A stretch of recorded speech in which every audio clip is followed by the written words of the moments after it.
Ndinas mchurchmen, gospel ministers with credentials, elders and deacons, vane church history ye church havachaverengi mutemo wehondo. Tikaverenga mutemo wehondo vanhu vanoita vashoma muchechi. Okay. Let's leave dancing in the church. Mayuthi ngatambe mu church. Tikaverenga mutemo wehondo masoja anoita mashoma mukati mesavadi. Let them dance. Let's promote polygamy in the Adventist. Tikati monogamy vazhinji vanoita upombo vanobuda muchechi. Let's count them as soldiers in the movement. Let's rather preach the social gospel like other evangelical churches, so that will be similar to other churches. Kuti vanhu vawande, tithes and offering base will be increased in the church.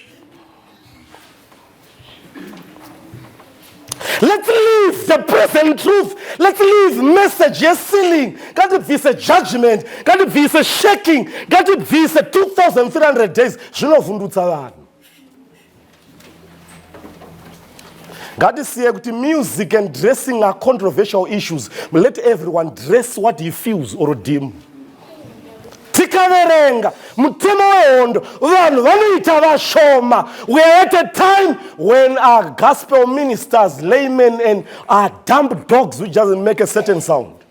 But they don't make a certain sound, not true sentinels for the message. So let's leave our pillars of our Adventist faith.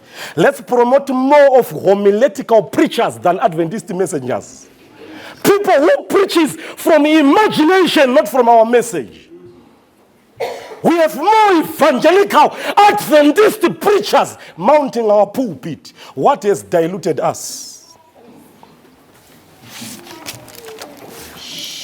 Saka adaro tiri panguva yekuti mutemo wehondo hausi kuverengwa. Tikaverenga mutemo wehondo vanhu vanoita vashoma.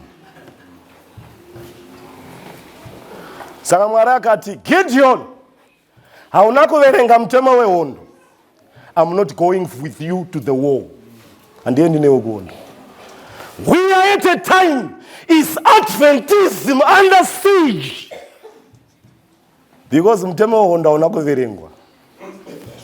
Cha neutralize evangelichi is it many preachers are dying at the altar of money.